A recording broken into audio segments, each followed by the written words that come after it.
Hi hello నమస్తే అండి. Welcome to కోడలి వంటిల్లు. ఈరోజు కోడలి వంటింట్లో రెసిపీ ఏంటో చూసేయండి. నాకైతే మా ఇంట్లో మా అక్కకైతే చిన్నప్పుడు అందరికీ ఆల్ టైమ్ ఫేవరెట్ ఏంటంటే చెక్కలు, చక్రాలు. అసలు స్నాక్స్ అంటే బయటే కొనేవాళ్ళు కాదు. అసలు బయట అమ్మడం గూడా అప్పుడు తక్కువగానే ఉండేది.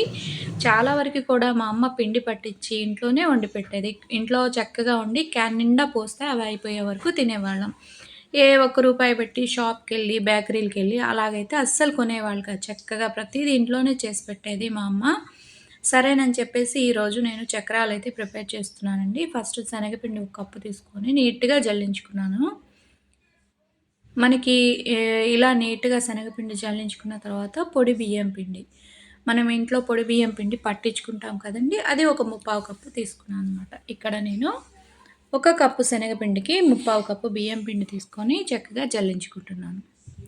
తర్వాత ఈ పిండి మొత్తాన్ని కూడా ఒక్కసారి ఇలాగా స్పూన్‌తో కలుపుకుందాం. పిండి మొత్తం కూడా చక్కగా ఇలా బాగా మిక్స్ చేసుకోవాలనమాట. ఇలా మిక్స్ చేసుకున్న తర్వాత దీనిలోకి ఇంకా ఏమేమి ఇంగ్రీడియెంట్స్ వేసుకోవాలో ఒక్కసారి చూడండి. మీలో ఎంతమందికి చక్రాలంటే ఇష్టము? మేము చిన్నప్పుడైతే చక్రాలు చేస్తే దాంతో నంబర్సు, లెటర్సు అలా పెట్టుకుని తింటా ఉండేవాళ్ళం.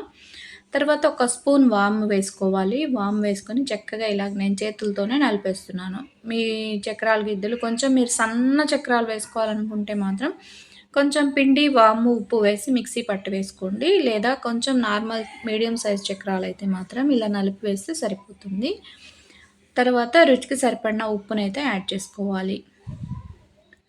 ఉప్పు వేసుకున్నాం కదండీ! ఉప్పు వేసుకున్న తర్వాత కొంచెం కారం పొడినైతే వేసుకున్నాను. నేను ఇక్కడ ఒక్క స్పూన్ కారపొడి వేస్తున్నానండి. మా ఇంట్లో కారం అనేది చాలా తక్కువగా తింటాం. అందుకని నేను దేనిలోనైనా ఉప్పు, కారాలనేది చాలా తక్కువగా వేస్తూ ఉంటాను. మాకిద్దరు చిన్న పిల్లలున్నారనమాట. వాళ్ళు కారం అనేది చాలా తక్కువ తింటారని ఏది చేసినా తక్కువగానే వేసి పెడుతూ ఉంటాను. ఈ పొడి ఇంగ్రీడియెంట్స్ మొత్తాన్ని కూడా ఇలాగ స్పూన్‌తో బాగా మిక్స్ చేసుకోవాలి. తర్వాత వేడి చేసిన నూనె ఉంటుంది కదండీ! నూనె ఒక 2, 3 స్పూన్లు వేసుకోవాలి. మనం పిండి కలిపే ముందు ఇలాగా నూనె వేయడం వల్ల ఏమైద్దంటే మనకి చక్రం అనేది చాలా క్రిస్పీగా వస్తుంది. ప్లస్ మెత్తగా గట్టిగా రావండి చక్రాలు. అలాగని మెత్తగా కూడా లేకుండా మోయినమైన క్రిస్పీనెస్‌తో మనం ఎంతకాలం ఈ చక్రాలు నిలువున్నా కానీ అదే టేస్ట్‌తో ఉంటాయి. ఫస్ట్ డే ఎంత టేస్ట్ ఉందో అయిపోయే లాస్ట్ డే వరకు గూడా అంతే టేస్టీగా ఉంటాయి. ఇక్కడ మీరు నూనె ప్లేస్‌లో వెన్నపూసనైనా, నెయ్యినైనా కూడా వేసుకోవచ్చు. అది మీ అవైలబిలిటీని బట్టి మీరు యాడ్ చేసుకోండి. సరిపడినంత వాటర్ వేసి పిండి ఈ కన్సిస్టెన్సీలో మొత్తాన్ని కూడా ఇలా కలిపి పక్కనుంచుకోవాలి. ఈ కన్సిస్టెన్సీ ఉంటే సరిపోతుందండి. పిండి ముద్దని రెడీ చేసి పక్కనుంచేసుకోవాలి. తర్వాత నెక్స్ట్ ప్రాసెస్ ఏంటంటే స్టవ్ వెలిగించి బాండీ పెట్టుకుందాం. బాండీలోకి ఆయిల్ వేసుకుందాం. ఇక్కడ మనం శనగపిండితో చేస్తున్నాం కాబట్టి శనగ నూనె అనేది అంత బాగోదండి. శనగపిండిలో శనగ నూనె వేస్తే పొంగుతుంది. ఇక్కడ నేను సన్‌ఫ్లవర్ ఆయిల్ తీసుకున్నాను అనమాట.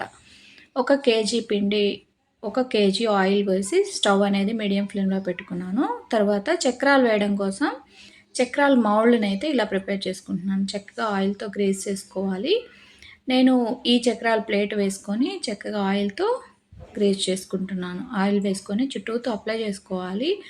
అప్పుడు మన చక్రాల గిద్దలకి ఎక్కడ కూడా పిండి అంటుకోకుండా చక్కగా వచ్చేస్తుంది. మెత్తగా దిగుతుంది.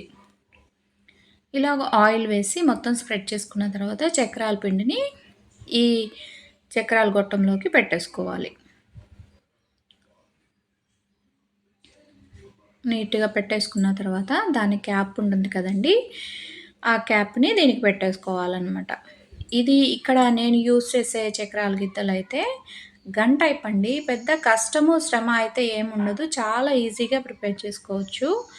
మన చేతికి అసలు వేడి తగలకుండా చక్కగా హ్యాపీగా ఎన్ని కేజీల చక్రాలైనా సింపుల్‌గా చేసేసుకోవచ్చనమాట. అంత బావుంటుంది. ఎవరికైనా నచ్చితే ఈ చక్రాల గిద్దలు ఎక్కడ కొన్నారు? ఎలా కొన్నారు? ఎంత కాస్ట్ పడాయి? ఎవరికైనా కావాలి అనుకుంటే మాత్రం వీటిని యూజ్ చేయడం అనేది నేనొక క్లిప్ పెడతాను. అది తప్పకుండా మిస్ కాకుండా చూడండి. ఆయిల్ హీట్ అయ్యాక మనం హీట్ అయిందో లేదో ఒక్కసారి చెక్ చేసుకొని మన చక్రాలు మొత్తాన్ని కూడా ఇలా ప్రెస్ చేస్తే సరిపోతుంది. మన చేతులకి అస్సలు వేడి కొట్టదండి. హ్యాపీగా చేసేసుకోవచ్చు ఇంట్లోనే. చక్కగా పిండి మొత్తం కూడా చక్రాలు ఒత్తేసుకున్నాను. స్టవ్ అనేది ఇక్కడ నేను మీడియం ఫ్లేమ్‌లో పెట్టుకొని ఫ్రై చేసుకుంటున్నాను. చక్రం అనేది మధ్యలో ఉంటే పర్ఫెక్ట్‌గా కాలిపోతుంది. ఈ చక్రం మొత్తం కూడా చక్కగా కాలేలాగా ఇలా తిప్పుతూ ఉండాలి. మనకి చక్రం వేగింది అనేది ఎలా తెలుస్తుందంటే, ఫస్ట్ టైమ్ చేసేవాళ్ళు కూడా సింపుల్‌గా చేసుకోవచ్చు. మనం నురగ అనేది తగ్గిపోతూ ఉంటుంది. మెల్లమెల్లగా మనకి ఆ చక్రంలో నుంచి ఉడికేటప్పుడు వచ్చే నురగంతా తగ్గిపోతూ ఉంటుంది. అప్పుడు మనము చక్రాన్ని రెండో వైపుకి టర్న్ చేసుకోవాలి. అప్పుడు రెండో వైపు కూడా మనకి నురగ రావడం మొదలవుతుంది. తర్వాత నురగ ఆగిపోతుంది. ప్లస్ ఇలా ట్యాప్ చేసామంటే టక్ టక్ మని సౌండ్ వస్తుంది మనం గరిటెతోటి. అప్పుడు మనం ఆ చక్రాన్నయితే తీసేసుకోవాలి. ఇక్కడ గోల్డెన్ బ్రౌన్ కలర్ వచ్చే వరకు మనం చక్రాన్ని చక్కగా ఫ్రై చేసుకుందాం. చూసారా కలర్ కూడా చేంజ్ అయిపోయింది. మనం గరిటెతో లేపినప్పుడు గట్టిగా ఇలా ఉందనమాట. కానీ తింటుంటే మాత్రం చాలా క్రిస్పీగా, చాలా టేస్టీగా, చాలా చాలా బాగున్నాయి. అసలు ఈ రోజుల్లో స్నాక్స్ అంటే బయట బేకరీలోనో లేతే బండి మీదో ఇలా తెచ్చిస్తూ ఉంటాము. బయట చేసేవి ఎంత సేఫ్టీనో నాకైతే తెలీదు కానీ, చిన్నప్పటి నుంచి మాకు ఇంట్లోనే మా అమ్మ ఏదైనా ఇంట్లోనే ప్రిపేర్ చేసి పెట్టేదనమాట. బయటనేది చాలా తక్కువ మేము టిఫిన్స్ అయినా, స్నాక్స్ అయినా ఏవైనా ఇంట్లోనే చక్కగా వండి పెట్టేది. ఇలాగా మిగిలిన పిండి మొత్తాన్ని కూడా అన్నీ కూడా ఇలాగ చక్రాలుగా వేసుకోవాలి. అప్పుడు పిండి వంట చేయాలంటే మా అమ్మ పెద్ద కట్టెల పొయ్యి పెట్టి కట్టెల పొయ్యి మీదే చేసేది చాలా వరకు. పిండి పట్టించి అవి బియ్యం తడుపుకొని వంట చేయాలన్నా బియ్యం తడుపుకొని ముందు సరుకులు రాసుకొని అది తెచ్చుకొని మళ్ళీ ఆ పిండి మళ్ళీ మిల్లు దగ్గరికెళ్ళి పట్టించుకొని అప్పుడు ఫ్రెష్‌గా అదే పిండితో చేసేదనమాట. అందుకే ఎన్ని రోజులైనా నిలవుండాయేమో అనిపిస్తుంది ఇప్పుడు. అప్పుడైతే అర్థమయ్యేది కాదు. ఇప్పుడు ఒకసారి చక్రాల గిద్దలు ఎలా వేసుకోవాలో చూడండి. ఇలాగ మనం తిప్పేసామంటే కింద ఊడొస్తుంది. ఈ పిండి మొత్తాన్ని కూడా తీసేసుకోవాలి. పైన ఇక్కడ ఈ బటన్ ఉంటుంది చూడండి. అది నొక్కి ఇది పైకి లాగేసేయాలి. ఈ తర్వాత ఈ అడుగున చక్రాల ప్లేట్ ఉంది కదండీ! దాన్ని అలాగే ఉంచేసి మనం పిండి ముద్దనైతే ఇలా పెట్టేసుకోవాలి. నేను ముందే పొడవుగా చేసి పెట్టుకున్నానండి. నా చక్రాలు గొట్టాల సైజులను బట్టి. లేకపోతే మళ్ళీ పద్దాకలా చేయి పెట్టాలన్నా, స్పూన్ పెట్టాలన్నా అతుక్కుంటూ ఉంటుందని నేను ఎప్పటికప్పుడు ఇలాగే చేసి పెట్టుకుంటాను. తరువాత తగినంత పిండి పెట్టి ఈ మూత పట్టేలాగా మొత్తం ఇలాగ రౌండ్‌గా తిప్పేసుకోవాలి. తర్వాత ఇలా ప్రెస్ చేసామంటే మనకి ఈజీగా చక్రం అనేది పడిపోతుంది.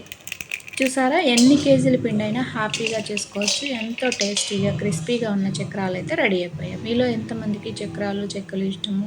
చిన్నప్పుడు ఎంతమంది అమ్మలు ఇంట్లో పిండి పట్టించి, సరుకులు పట్టీలు తెచ్చి చేసి పెట్టేవాళ్ళో కామెంట్ చేయండి. వీడియో నచ్చితే లైక్ చేసి, షేర్ చేసి, సబ్స్క్రైబ్ చేసుకోండి. మరిన్ని వీడియోస్ నా ఛానల్లో చూస్తూనే ఉండండి. కేక్ వీడియో ఉందండి. చాలా చాలా బాగా వచ్చింది. నచ్చితే మీరు తప్పకుండా ట్రై చేయండి. Thanks for watching.